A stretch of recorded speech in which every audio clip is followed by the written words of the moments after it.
안녕하세요. 아프냥 아프정입니다. 오늘은 굉장히 슬프고 속상하고 한편으로는 화도 나는 저희 동물병원에서 있었던 일에 대해서 좀 같이 얘기 나눠보는 게 좋을 것 같아요. 그 강아지를 이제 호텔 맡길 때 이제 너무 많은 사람들이 버리니까 저희가 어느 시점부터는 호텔 동의서를 받기 시작했어요. 그래서 그 동의서에 몇 가지 조항들이 있는데 제가 그 조항 하나를 좀 읽어볼게요. 그래서 4번 항목 4번 조항인데요.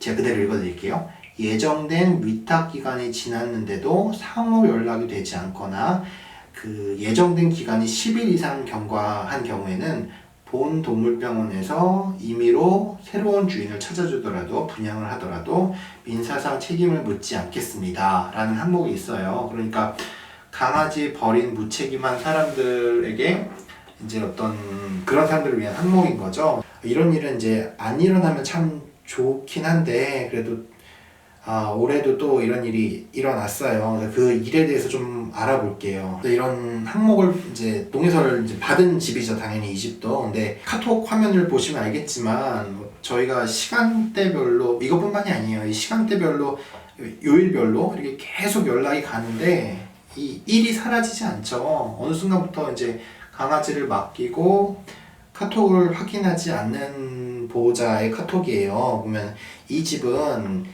1월 20일경에 예쁜 강아지 둘을 호텔에 맡겼어요. 그래서 근데 지금 카톡 보면은 3월 18일 카톡까지도 안 읽고 있죠. 그러니까 2달이 될 때까지 아이들을 맡겨놓고 어느 시점부터 연락이 되지 않았던 보호자의 카톡이에요. 그래서 그렇게 해서 이제 2달 동안 강아지를 데리러 오지 않는 보호자한테 이렇게 최후 통보를 하고 여러 그 좋은 보호자분들과 얘기를 나눠서 사실은 이제 이 두 아이는 새로 좋은 주인을 만났어요. 보호자를 만났고 그 집은 이미 강아지를 여러 마리 키우고 있고 제가 10년 넘게 이렇게 관계를 유지하면서도 이분은 그 정말 아이들 잘 돌보시고 아이들 잘 케어하신다고 이게 보증이 되는 집에 사실은 제가 개별적으로 보냈어요. 근데 이제 그 다음 카톡이 더 문제인데 이제 자기 강아지를 버리고 나서 거의 3달 반이 지난 5월 초에 갑자기 이 사람이 이제 카톡을 보냅니다. 제 애들 어디 있냐?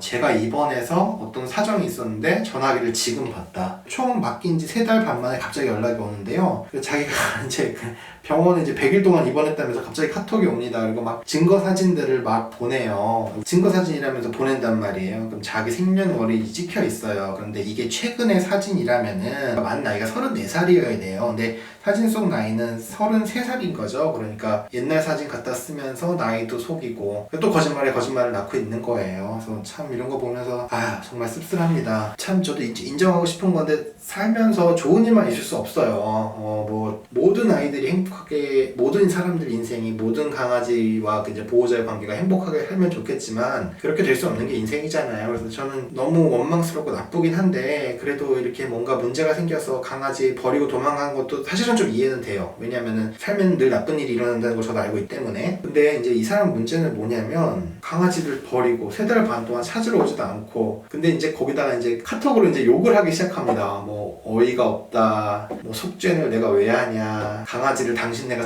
키우지 새 주인은 왜 찾아주냐. 강아지를 위한 생각은 하지 않는 거예요. 강아지 좋은 새 주인을 찾을 수만 있다면은 그게 강아지 인생에 훨씬 더 도움이 되는 건데 이런 카톡까지 받으면 내가 버린 거는 그래도 뭐 정말 인생에 나쁜 시간을 보내나 보다 이행이 되는데 버려놓고 동물병원도 욕하고 비난하고 이러다 보면은 동물병원 온 사람들 다 이런가? 라는 생각도 들고 그리고 이제 자세히 읽어보면은 그런 버려지는 강아지 당신네가 데리고 키우지 새 주인은 왜 찾아요? 이렇게 돼 있거든요. 그러니까 자기 스스로 버린 걸 인정하는 거죠. 어쨌든 아이들은 이런 물론 마음의 상처는 남아 있을 거였는데 어쨌든 현재로서는 너무나도 다양하게 좋은 가족의 품에서 지내고 있습니다. 여전히 저희 병원에서 다니고 있고요. 소식도 듣고 하는데 처음에는 좀 낯설어 하다가 어느 순간 이제 가족들의 사랑을 받고 다시 잘 지낸다고 하더라고요. 그래서 너무 다행이죠.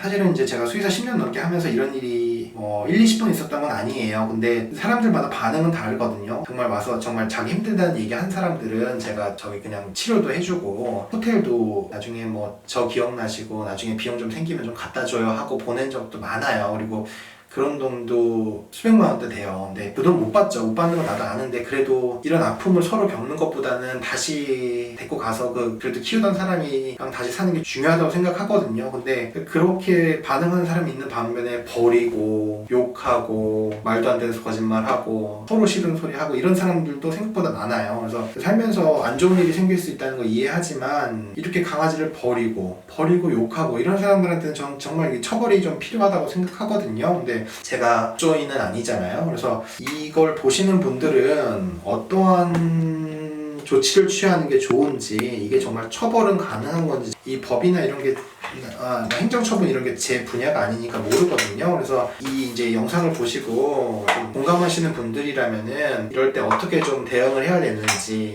이런 일에 대해서 어떻게 생각을 하는 건지, 어떤 대처 방안이 있다면 좀 글로 남겨주시고 하시면 좋을 것 같아요. 강아지를 키울 때는 좀 책임감을 좀 가지셨으면 좋겠어요. 그 책임감은 사랑하는 마음도 해당되고, 그리고 우리가 분명히 살아가는 데는 경제적인 부분도 중요하잖아요. 그래서 내가 아직 그 부분이 좀 미흡하다라면은 시간을 두고 내가 좀 더 준비가 됐을 때 그때 신중하게 판단하셨으면 좋겠어요. 이런 일은 잘 안 일어났으면 좋겠네요. 그래서 오늘은 여기까지 하도록 하겠습니다. 지금까지 아프냐 아프지멍이었습니다.